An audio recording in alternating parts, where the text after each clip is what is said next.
Olha, eu posso dizer que a única coisa que é verdade é, de fato, a luta que é para todos e é igual mesmo, não tem diferença nenhuma. Porém, eu posso te confessar que eu me considero um sortudo. Por quê? Desde Sério? quando eu comecei a estudar teatro, lá nos anos 90, que eu, olha que loucura, né? 49 anos, viu, gente? Não escondo de ninguém. Mas desde quando eu comecei a estudar, logo após eu ter me formado, eu tenho uma formação técnica em Sim. teatro, não é superior.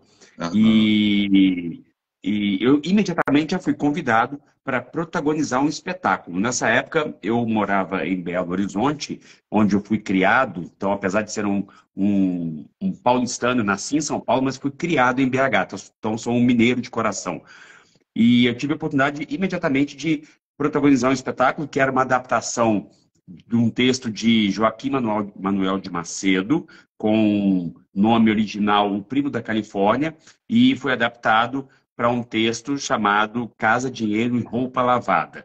E ali era uma comédia onde eu fazia um personal trainer, que era o Adriano, e vivia uma confusão, porque era um vaudeville, né? Uma comédia de entra e sai, de muita dinâmica entre as personagens, enfim. Então, claro, tive essa oportunidade de protagonizar, mas é óbvio, gente, que a conquista desta profissão, de uma visibilidade, de uma sequência de trabalhos, se deve sim a um processo que tem que ter muita resiliência, muita paciência e muito entendimento daquilo que você faz para poder continuar. E aí, como a gente gosta de dizer, né? A gente nunca chega lá, porque não existe esse lá. Existe o que você está vivendo, o que você está fazendo, a repercussão que está tendo e, claro, entender que todo reconhecimento ele é bem-vindo a partir do momento que você está fazendo um bom trabalho. E esse é o motivo desse reconhecimento. Mas, ou seja, a luta é esse processo, né?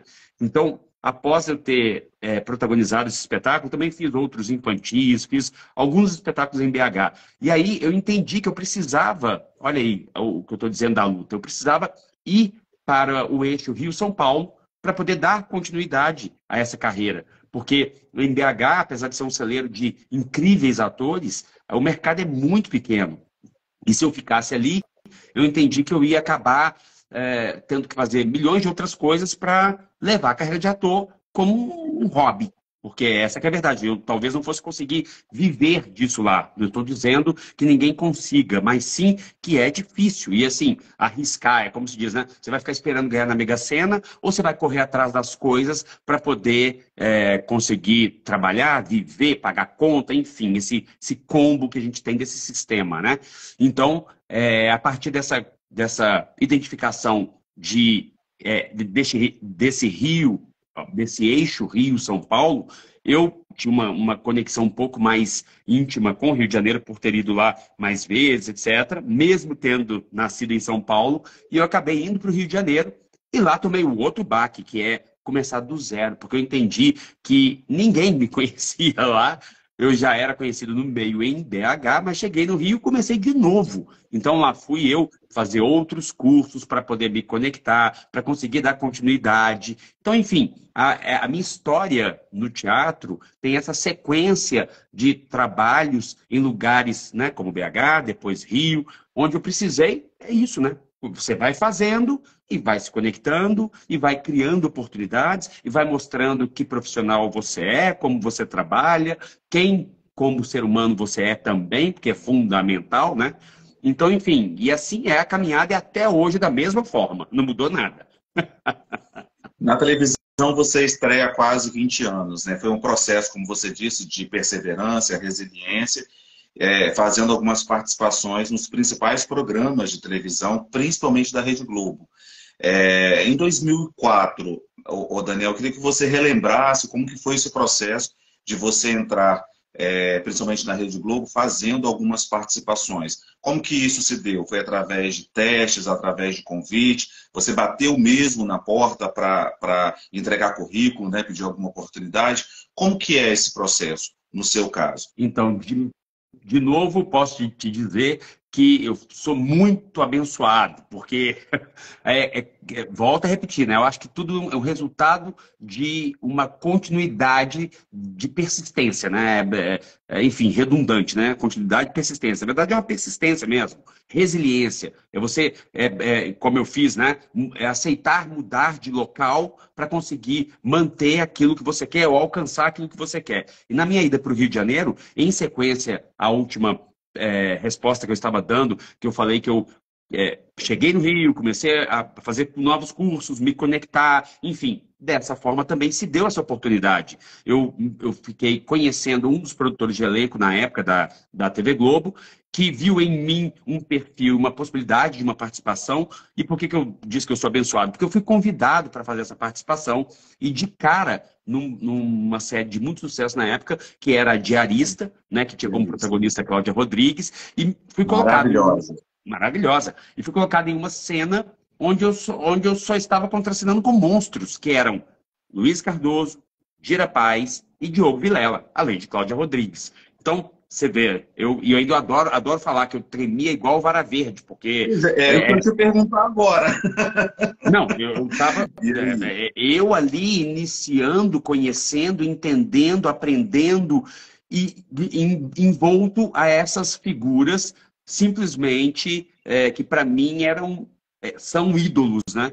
Então, foi difícil, e eu adoro dizer que, não, mas você é ator, mas o que tem a ver ser ator com o medo ou a vontade de que dê certo do ser humano, né? São coisas separadas. Então, a gente tem cria muita expectativa, e com isso, a gente tem sim nervosismo absurdo, quando, principalmente, diante de toda aquela estrutura que a TV Globo oferece, que é incrível, e esses atores que, para mim, são ídolos, né? Então, enfim, há um nervosismo muito grande. Mas deu tudo certo, foi incrível, eles foram extremamente generosos, e isso eu guardo no meu coração para sempre. Ah, que bom. Era o que eu ia te perguntar, assim, como que foi a receptividade deles, né? Eles te recepcionaram realmente com atenção, te deram dicas, né? Muita. É isso? Todo acesso, toda facilidade. É isso, né? Quando são atores que eu entendo ter a mesma caminhada, né? Cada um na sua, porém com essa essência, né? Da busca, do saber das dificuldades. Então, claro que eu entendo que eles, ao verem um novo ator ali, né? Chegando, tal, claro que é assim, pelo menos eu seria e serei e sou assim, de acolher, né? De ensinar, de passar tranquilidade, de dizer, olha, calma, vai dar tudo certo, fique tranquilo, de dar dicas. E é o que aconteceu comigo quando eu estava com eles. Você aproveitou tão bem, né, ô Daniel, essa oportunidade, que você literalmente cresceu em cena e anos depois a Rede Globo te convida para um novo projeto, né, que foi A Favorita, uma novela também que só tinha fera também no elenco, e foi uma das novelas líderes de audiência na Rede Globo. Como que foi também a sua participação em A Favorita? Exatamente como você disse. É muito incrível essa entrega que a gente tem quando a gente ama o que faz, e isso é percebido pelos que estão em volta, né? Então, eu agora não lembro exatamente qual a sequência exata, mas, enfim, eu fui fazendo, depois de A Favorita, fui fazendo várias participações em diversos programas da TV Globo, e até chegar à Favorita, que, se eu não me engano, foi em 2008, né? 2008. E aí foi o meu primeiro contrato na TV Globo, e eu integrei na época, elenco de apoio. E para quem não sabe, o elenco de apoio é aquele elenco que está, por exemplo, no caso da Favorita, existia a redação, então eu era um dos jornalistas da redação. E aí por que elenco de apoio? Porque justamente tem esse cenário e você faz parte praticamente dele. E claro, nada impede, assim como eu saí desse cenário algumas vezes, mas é isso, né? Você está ali fazendo parte daquilo. Por isso que é chamado o elenco de apoio, né? Porque tem vários outros atores ali também que, ao gravarem cenas, estão ali compondo esse ambiente ali, que no caso era a redação, né? E aí eu de novo tive essa oportunidade incrível de fazer um jornalista, que eu saí dessa redação algumas vezes, enfim, e contracenei nada mais, nada menos do que com Rosi Campos, que era a editora, né, desse jornal que eu estava ali inserido, Juliana Paz, Carmo Dalla Vecchia, enfim, um monte de pessoas também incríveis, né? E que me deram a oportunidade dessa continuidade, desse aprendizado, desse trabalho, e que para mim, de novo, foi muito gratificante. Eu tenho muito carinho por esses trabalhos. Foi, como você disse, foi o seu primeiro contrato assinado na Rede Globo, foi em Favorita. Também foi o seu primeiro personagem, assim, de uma maior expressão no início da sua carreira também? Deixa eu ver. Foi. Não, foi sim. Foi. É porque são muitos anos, né? Eu tenho que Não falei pensar com você que são muitos trabalhos? de fato, sim. Foi É, sim. Foi o primeiro maior personagem que eu tive a oportunidade de fazer. E maior, não no sentido de tamanho na trama, mas de tamanho também, por causa do contrato, né? De tempo que ele foi ficando. Então, tinha, claro, entradas pequenas na época, mas eram boas entradas, inclusive para mim, que estava ali começando, né? Então, de fato, foi sim. Foi um primeiro com mais possibilidade de visibilidade, principalmente na TV Globo, né? Que a gente sabe que até hoje é a emissora que mais tem visibilidade, né, diante do público. é. Ô, Daniel, assim, o nosso público também na Lente gosta de bastidor. Aquilo que não vai ao ar na TV, aquilo que fica ali só atrás das câmeras, seja uma curiosidade, seja um momento inusitado, seja até mesmo um erro de gravação, alguma coisa semelhante. Em A Favorita, o que você pode compartilhar com a gente? Seja do seu núcleo ali, ou seja da novela, de outro núcleo que você ficou sabendo? Qual a informação de bastidor que você pode compartilhar aqui com a gente? Nossa, de bastidor é tanta coisa que acontece, Então, gente. fala pelo menos uma. Então, dura é lembrar de alguma, mas assim, o que eu trago bem marcante na memória alguns momentos de interatividade entre os atores daquele núcleo ali que eu estava inserido, que tinha também Thaís Araújo ali, e eu me lembro bem, né, da leveza, das brincadeiras, da facilidade com que esses atores interagiam entre si antes, né, de começar a gravar, e o quanto isso era saudável para que no momento do ação tivesse, sabe, aquela interatividade mais próxima, mais íntima entre as personagens, né? O quanto isso ajudava no momento que a gente estava gravando, ficava mais fácil, né? Fica menos duro, fica mais fácil mesmo né, de fazer toda a ação, né? Então, assim, eu não lembro coisas específicas assim que foram marcantes, até porque eu acho que comigo não houveram Eu vou situações falar por graves que mim. aí. Vou falar por mim. Eu tive a oportunidade, eu participei da abertura da novela, do coquetel de abertura, tive a oportunidade para ir. E as informações assim, que a gente tinha, inclusive isso depois saiu na imprensa, né, que as protagonistas elas não tinham um bom relacionamento assim, no set. Né, e isso começou a escambar por uma outra situação. Da favorita, você fala? Hã? Da novela favorita? Favorita, da favorita. Então é por isso que eu digo, o que chega para a imprensa, e assim, novela é feita de vários núcleos, né? O que Sim. chega para a imprensa é uma coisa, em cada núcleo acontece outra coisa, depende de com quem está ali. Então, é exatamente o que você está falando.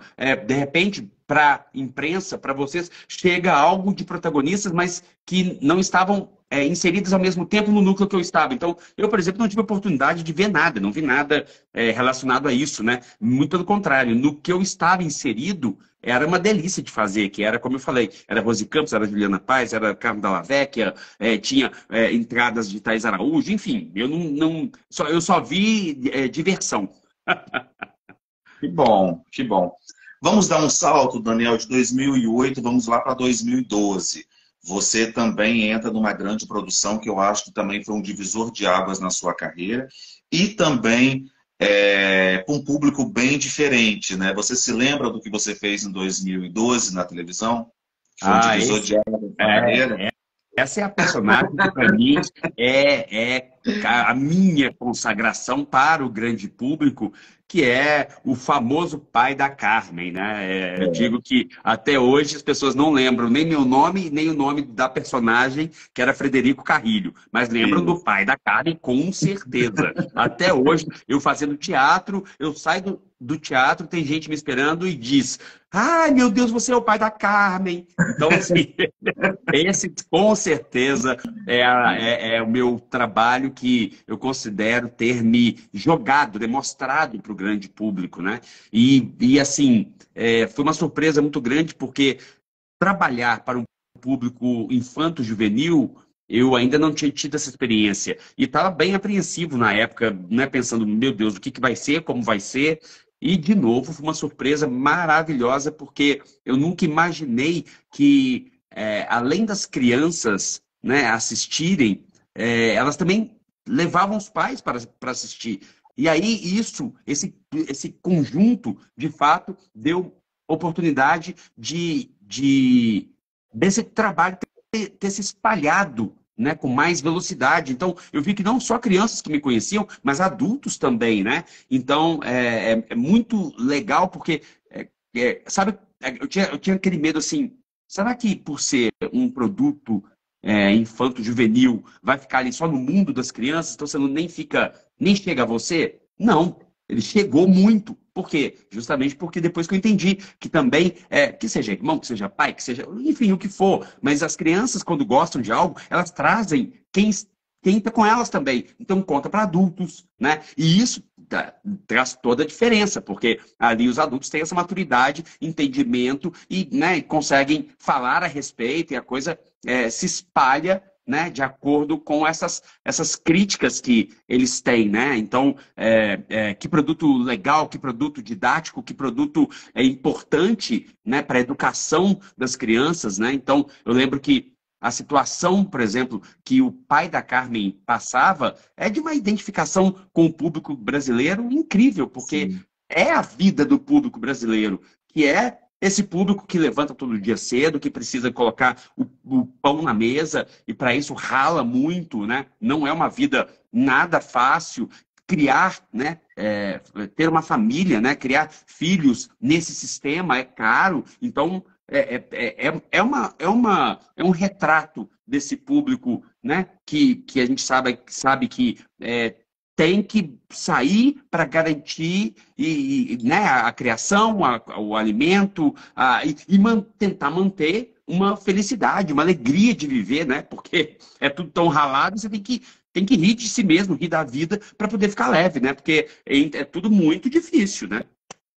O Frederico, ele tinha um texto muito, muito feliz, né? Muito, muito polêmico, e como você mesmo disse, é um texto atemporal que aproxima muito da sociedade. Por isso que o personagem caiu no gosto da sociedade. Mas, no entanto, as atitudes do personagem também eram polêmicas, né? No sentido, depois dele querer sair de casa, né? Abandonar ali a família, né? A filha, né? Eu queria que você falasse também como que foi isso nas ruas, como que o seu personagem era recebido nas ruas, por conta desse fato. Você sabe que eu fiquei.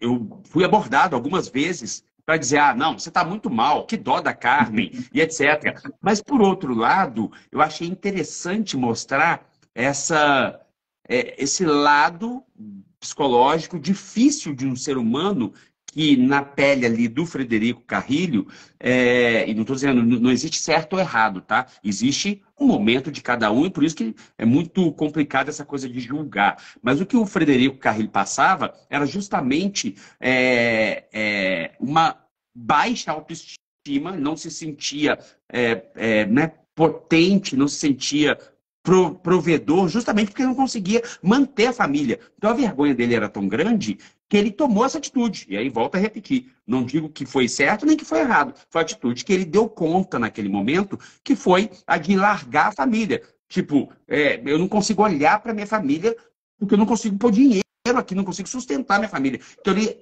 arrumou uma forma, a insegurança dele era tão grande que ele arrumou uma forma de escapar disso, né? Então, no começo, a trajetória dele era muito polêmica, muito difícil e complicada, já que ele tinha, né, a esposa, a filha, eles eram muito pobres. Então, assim, era difícil. Mas eu percebo que a trajetória que ele teve logo em seguida mudou tudo, porque quando ele se viu e sentiu e teve o apoio da esposa, da filha, arrumaram um emprego para ele, com a ajuda da professora Helena, ou seja, toda essa curva na vida dele, ele imediatamente mudou toda a atitude. Ele voltou para a família, ele voltou para a filha, ele voltou para a esposa. Então, ficou claro, né, que muitas vezes, a gente sabe, isso acontece muito. Quantas famílias são destruídas em função da dificuldade do dia a dia de se viver, da dificuldade financeira. É muito difícil, realmente, você, nesse sistema, equilibrar essa parte material com a parte emocional. Então, assim,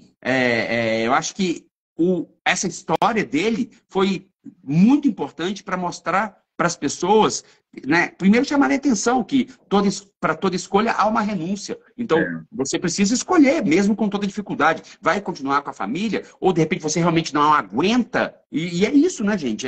É aquele momento de cada um. Por isso que eu digo, não dá para julgar. É o que cada um dá conta naquele momento. E ele, nesse momento dele de dificuldade, ele quis escapar da família. É certo? É errado? Difícil, né? Mas é o que ele deu conta, né?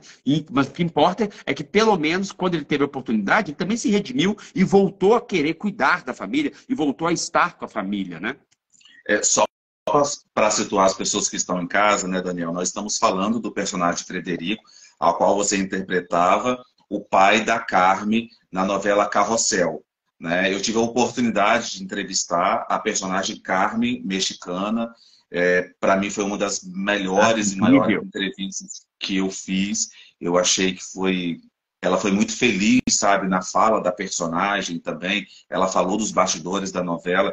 Isso para mim foi fantástico, porque fez parte da minha geração na época, né? E agora, com esse remake, vocês trabalharam a mesma temática, porém com uma abordagem um pouco mais atualizada, né? Então isso foi muito bacana também. Daniel, você como ator, você vai ter mais propriedade para avaliar o cenário. Nós saímos da Rede Globo, passamos pelo SBT, mas agora nós vamos chegar na Record, onde a proposta cinematográfica é bem diferente das outras duas emissoras, né? Como que você avalia o público da Record hoje? É um outro público completamente diferente, né? E volto a repetir, o bacana do Brasil é a diversidade, né?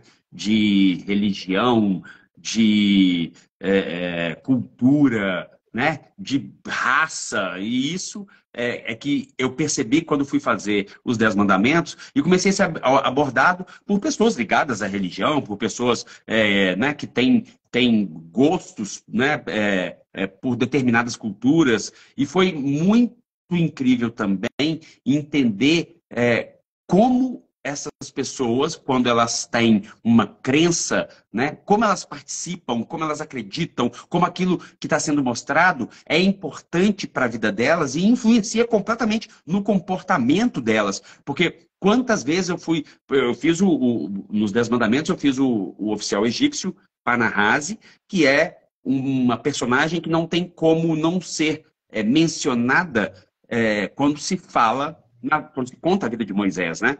E tanto que foi feito o longa, os 10 Mandamentos, né? E está lá de novo para Panahasi, no momento em que Moisés mata esse egípcio, né? E por matar um egípcio, ou seja, por ter sido um traidor, porque ele estava sendo criado como egípcio, apesar de ser originalmente hebreu, né? Mas nem ele sabia. Então matam um egípcio, né? Ele precisa fugir. E depois dessa fuga, é que ele recebe o contato de Deus e é enviado de volta para libertar o povo dele, que é o povo hebreu, né? Então, essa personagem tinha uma coisa de uma certa raiva das pessoas dele, porque ele era mau, era um dos feitores, né? E judiava dos hebreus, né? E ele é morto justamente quando estava chibateando Abraão, irmão de Moisés, né? E Moisés chega naquele momento e mata esse egípcio, né?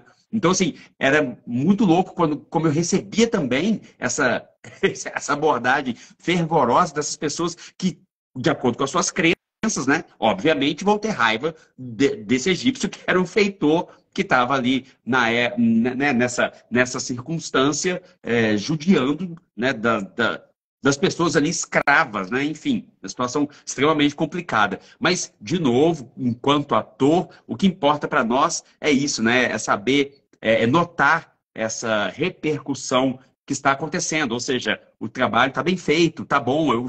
Eu falo, é muito louco as pessoas confundirem a ficção com a vida real, né? Então, tem gente que apanha na rua, tem gente que é xingada, que é mais.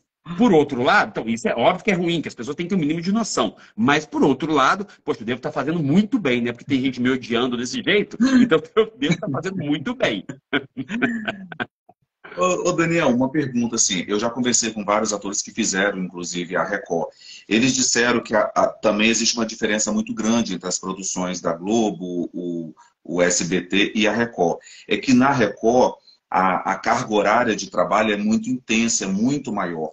Então eles se sentem um pouco mais, digamos assim, cansados, né, ao fazer as obras na Record. Você avalia dessa forma também? O seu núcleo trabalhava, por exemplo, de forma diferente, né, a carga horária do que nas outras emissoras? Olha, eu nem sei te dizer essa diferença, não, porque eu senti a mesma coisa em todas as emissoras.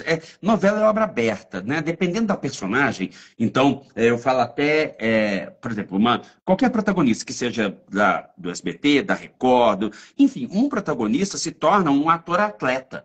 Porque é isso, ele vai, durante ali, sei lá, 8 meses, 6 meses, 7 meses, um ano, fica por conta da novela, não tem o que fazer. Tipo, esquece a vida, até para amigo, quiçá para esposa e filho. Porque é isso, o tempo dele é o quê? É gravar e decorar texto. Gravar e decorar texto. Não, não tem o que fazer, não tem tempo para fazer. A quantidade de cenas são absurdas. Então, assim, essa coisa da jornada, ela é meio que, pelo menos para um ator que tem o mínimo de noção, é sabido, né? Então, eu digo, o tamanho da sua personagem determina o tamanho da sua jornada ali dentro. E essa jornada dentro de cada emissora é dividido, né, segundo a logística literal de cada um, né? De como é escalado, né? De como é feita essa logística das cenas para gravação. Um diretor de TV tem que entregar, sei lá, em média,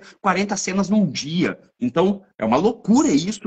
Não tem tempo muito de conversar, de psicologizar, de reclamar. Não, sabe assim, e tem que ser gravado, porque existe uma novela no ar, então tem que entrar capítulo. Então, como é que faz? Tem que entrar. Então, assim, essa coisa da jornada, eu acho que ela é intensa sempre, em qualquer emissora, e, claro, depende do tamanho da personagem. A protagonista, no caso, vira uma escrava do bem ali, mas é isso, faz parte da profissão, dessa personagem que você está fazendo. Então, tudo tem a ver com esse tamanho de personagem, e intensidade, para mim, sempre foi, todas as que eu gravei, eu tive a mesma intensidade, se eram noturnas, se eram diurnas, mas é aquela coisa, né? Tem todo um processo. Você chega na emissora, você vai para maquiagem, você espera, vai para o figurino, você espera para gravar, você grava, você para de novo, você almoça, você volta a esperar para gravar, você grava de novo. E é assim, a hora que você assusta, você ficou um dia inteiro ali, quiçá um dia e uma noite inteira. Mas é isso. Mas também tem outro dia que você grava menos, ou tem outro que você nem gravou. Então, mas é isso, é esse ritmo mesmo. E acredito não, na minha experiência, para todas as emissoras. Entendi. Tem algum projeto agora para TV, cinema? Tem. Na verdade, tem um filme um longa-metragem chamado Amor Confuso Amor, que eu não sei se estreia esse ano ainda, mas já está em pós-produção. E eu estou muito, inclusive, ansioso para assistir, porque a gente filmou e eu não vi nada. Existe um teaser que está lindíssimo, mas a gente fica muito curioso para ver o longa, né? Então, mas tem esse longa para estrear. Tem um curta-metragem que eu também fiz, e o segundo diretor vai estrear esse ano também. Já tem um outro que eu já fui escalado para fazer e a gente deve filmar agora nesse segundo semestre. E tem conversa de novela, mas aí você já viu. Quando fala de emissoras, literalmente, a gente não pode falar absolutamente nada, porque não é por. Muita gente fala, que frescura. Não, não é. É porque, primeiro, a gente assina contratos de confidencialidade. Por quê? Porque é um produto que é feito para poder monetizar, para poder surpreender, para poder, às vezes é inédito. Então, tem uma série de circunstâncias que você, de fato, não pode falar para poder não atrapalhar as pessoas que estão envolvidas nesse produto, seguindo lá todo o protocolo que ele tem que ter para ser lançado, né? E essa é uma coisa. A outra eu digo, por que eu não gosto mesmo de falar? Porque, gente, às vezes você é até convidado e não acontece.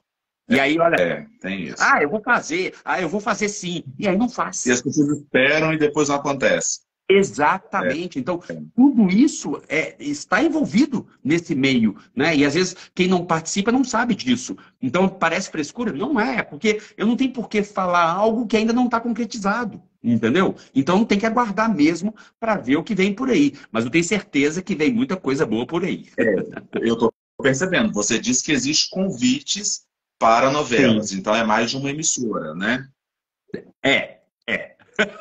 Para de puxar minha língua que eu não vou falar. É muito bom. É isso aí, Daniel. Quero agradecer a sua participação aqui. Foi muito prazeroso as pessoas mandando, inclusive, mensagem aqui, de carinho para você. Obrigado. A Deise também, tem pessoas falando do seu trabalho. Paulinho Leite, bom dia, meu queridão. Cláudia Malta, um beijo, tá? Do seu coração.